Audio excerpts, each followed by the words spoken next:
episode of Curing Racism. I am your host, Paz Simpson. Some people call me the happiness engineer. But I'm also here with my co host, my brother, my companion, my co author in this thing called Curing Racism. Together, we come every week to fight against the commonly accepted beliefs that have led to these behavioral reflexes that we call bias. So, Brother Paul, how are you today? I'm doing great. It's a beautiful day here in California on this Wednesday. What is, well, it just turned to afternoon for me, late afternoon for you. And Yes. looking forward to talking about today's topic, which is how energy is contagious, how violence and cruelty and meanness and bullying and arrogance, is contagious, and the counter argument about how love and kindness and respect and peacefulness are contagious as well. So we kind of need to pay attention to who we're siding up next to and who we're listening to and whose energy is impacting us in either the way that we want it to or in the way that we don't want it to. Yes. I think that is very key, right? Paying attention to who you are connected to and why, right? We enter tribes based on all kinds of things. Some based on the family we're born into, some the neighborhoods we've lived in, some the skin color that we have. All have given us a tribal identity. But what happens when the tribal identity that you first had no longer serves the person you're becoming, right? That's why we need love. We need love first for ourselves. Then we can spread that love to our fellow man. Because without that, what we find is that we are blown in any direction, especially when threats start to show their heads. Amen to that. And talking about those threats, I think it's a really useful concept for people to understand and embrace that fear is the only thing standing in between them and love and happiness. It is that fear of what's going on in our lives, about not getting what we feel like we need to have to survive, whether that be a relationship or money or just shelter over our head. That fear causes us to respond in a multitude of ways, and one of the most common ways is through anger, through fighting. The three classic responses to fear are fight, flight, and freeze. Sometimes we just freeze because we don't know what to do. Sometimes we run away, but all too often we fight. And when we get ourselves in the company of other people who are fighters as well, it emboldens us. We think that all of a sudden it becomes safer to fight because instead of fighting alone, we are fighting with other people. And that happens a lot, whether it really is a fighting gang, an army, or some people trying to do mischief in some way, or whether it's people who are just speaking out in some way. We're emboldened whenever we are in the community of other people. So we really have to be cautious about those communities in which we join. Yes. Yes. I think that is so, so important. You'll start to hear, growing up in New York City, we were told how violent New York City was, Mm. especially our neighborhood in Harlem.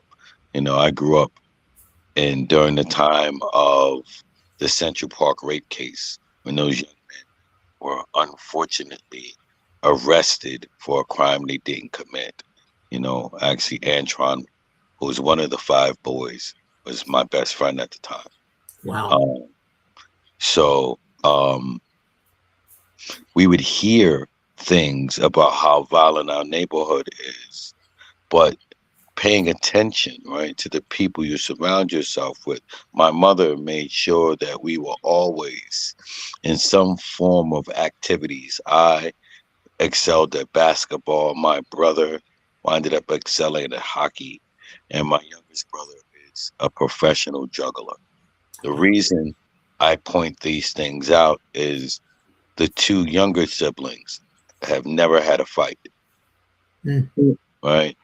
They've never, my youngest brother has never thrown a punch. I don't think he knows what that looks like, you know, and especially growing up in Harlem in the 80s, right? Because my mother made choices and decisions that kept him out of harm's way, right?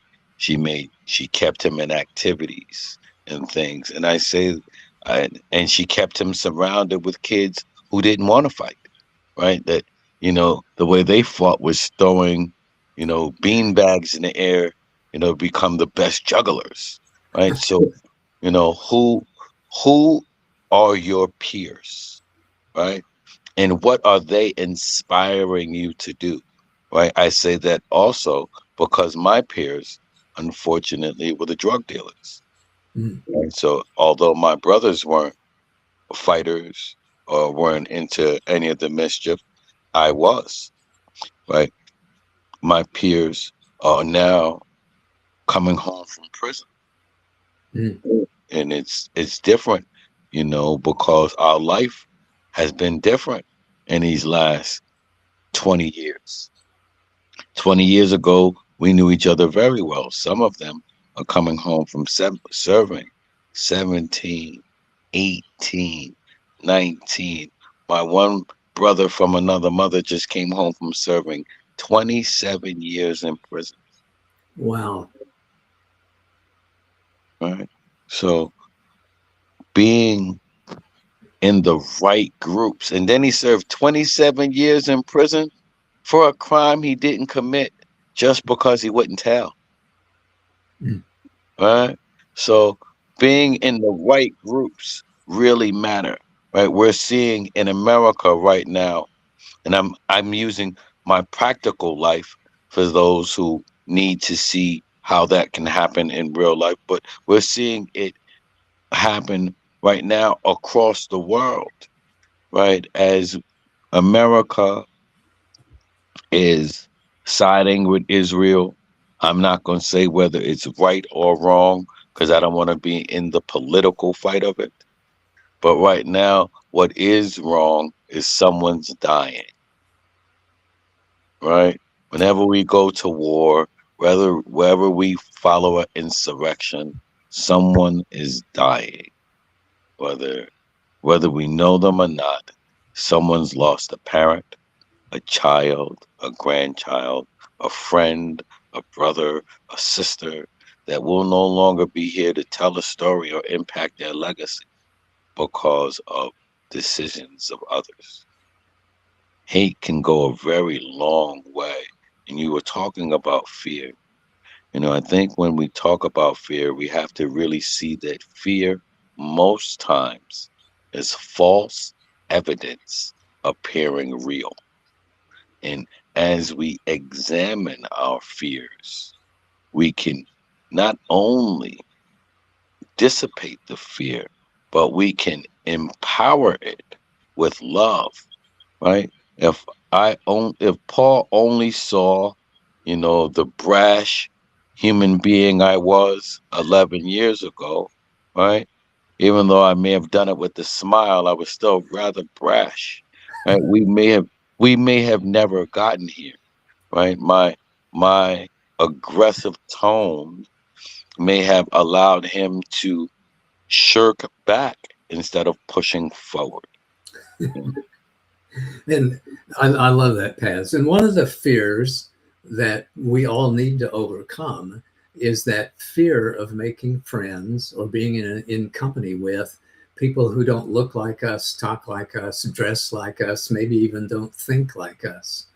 One of the cornerstones of the Curing Racism project is that when we learn to see through the superficial differences that divide us, we will discover the common values that unite us. And all too often, that means overcoming just a little bit of a fear about how do I, will I get along with this person? Will they like me? Are they dangerous? Because they don't look like the people that I normally hang around with. They don't sound like them. Maybe they don't even believe with them. Maybe, oh gosh, they're a Republican, or oh my God, a Democrat. You know, but we know from practical experience and from our life experience that when you focus on those common values, hey, I just want to have a healthy and happy life. I want to be loved by other people. I want to have a great family life. I want to have, some financial success in my life. I want to feel safe and comfortable, have a shelter over my head and food on my table. When we focus on those common values, we will find so many reasons to overlook and see through the superficial differences. Yes. And that's so important, right? Because when we wind up embracing our fears, what we wind up doing is we cut off all the bridges to love, right? When we embrace our fears, we don't want to be touched. We don't want to be talked to. Right? We have less understanding. When we embrace our fears, what winds up happening, it's also easier to feed the fear. So someone who may come in contact with you and tell you those sons of bitches, as my brother Paul likes to say, those sons of bitches over there, they're this and they're that, instead of going, those people over there can be this, they can be that. Right? We start to see limits instead of potential. We start to feed doubt instead of feeding fear when we don't embrace, the love that's out there. There's never a reason never to say hello, right? There's never a reason never to say hello. That hello can change that person's day. That hello may change your day. It may change your life or your lifestyle just because you were willing to be bold enough and say hello to Amen. someone you didn't know.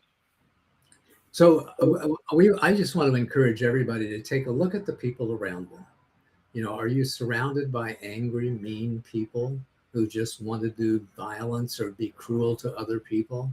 Or are you surrounded by loving and kind people?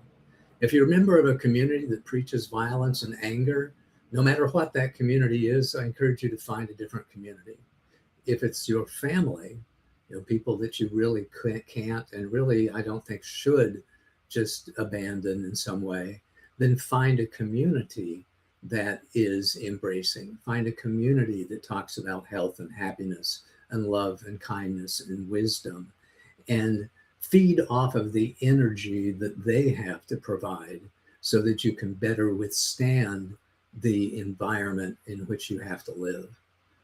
If your boss is angry and belligerent and untrustworthy, then hang out with friends and people who know and respect you and can build you up, while others, unfortunately, in your life might just seek to tear you down. Yes, yes. And that's so important, right? Because if you don't build a support system, it is easy for someone to take you down the rabbit hole, right? Because a support system will tell you, hey, that may not be good for you. Hey, that may not feel good to you. Hey, and they can ask you questions. And if you're going through life feeling like all you have is yourself, and Yeah. you can build a new friend anywhere, whether you go to a church group, whether you volunteer your time somewhere, right? One of the greatest ways to help yourself is to openly and willingly help somebody else. Help them, not looking for anything from them, but allowing God, the universe, however you tap into infinite intelligence, to repay that effort that's done unconditionally. If you can do that, you'll find that there's always someone that wants to see you happy. And you don't have to look very far to find at least two people who want you to be happy. You know, the Yeah. happiness engineer and me personally. I'm not sure what label to put on myself. Um, but we want you to be happy. We want you to be healthy. We want you to get along with other people. We want you to feel supported by your community.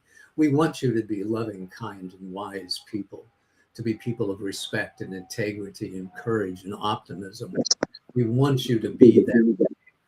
And we think that curing racism, of learning to overlook those superficial differences, one conversation, one connection, one heart at a time, is a great way to move in that direction. Yes. Yes. And it's important, right? Because we are all connected, whether we want to admit it or not, right? When one of us are doing bad, all of us are doing bad. I don't know if you really take a walk through your city, you know, and look at someone who is unsheltered. They don't like to be called homeless in many places. Look at your unsheltered, right? And see what kind of relief that your city, town provides for the unsheltered. And then I want you to then go home and think about, what does life look like for you, right? There's always someone that needs a helping hand. There's always someone that needs a hand up. If you can be that hand up, right? If you can lift as you climb, if you can be the helping hand, you don't have to worry about asking for another helping hand, because there's more that wants to help.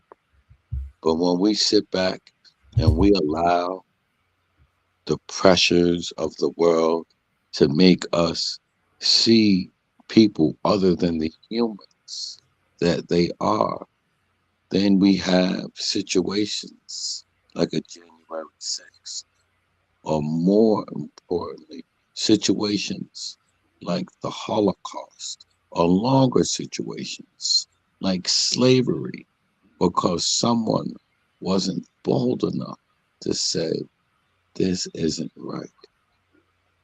Right? Someone allowed themselves to let it fester for so long until it got out of control. Right? We get a chance to be that disruption in a room where there is no love. We get a chance to bring love in rooms that there are no understanding. We get a chance to be the change we want to see. I love that. If Paz or I in the Curing Racism movement can help your organization, your community, kindly reach out to us. We would love to come and do a workshop on the principles of curing racism. We've talked about the benefits of being able to be in a supportive community. We'd love to show you how you can take steps in that direction with a workshop or a presentation to your community. So just reach out to us at curingracism.com.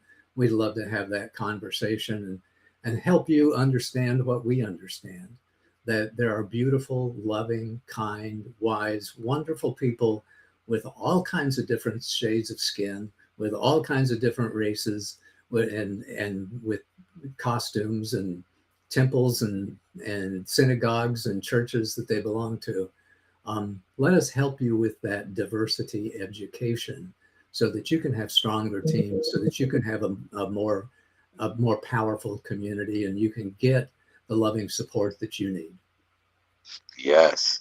And until then, right, you can get a copy of the book, Yeah. right? Until you can bring us to your town, to your city, to your corporation, to your community. Get a copy of the book, Curing Racism. You can get it online, Amazon, and all the places you buy books, or you can go right to the website, curingracism.com, so that you can get better insight until we can come to your town, so that you can become more equipped, you can become a greater resource, so everyone in the people that you know can find a way to smile big. Love it. You can try as much as you want. You may not be able to smile as big as Paz, but you probably can smile as big as me. So, great Yeah. conversation today, Paz. Love it as always. Love you. Thanks for listening. We appreciate it. Yes. Thank you. And don't forget, curing racism starts with you and it ends when this world sees us all as human, God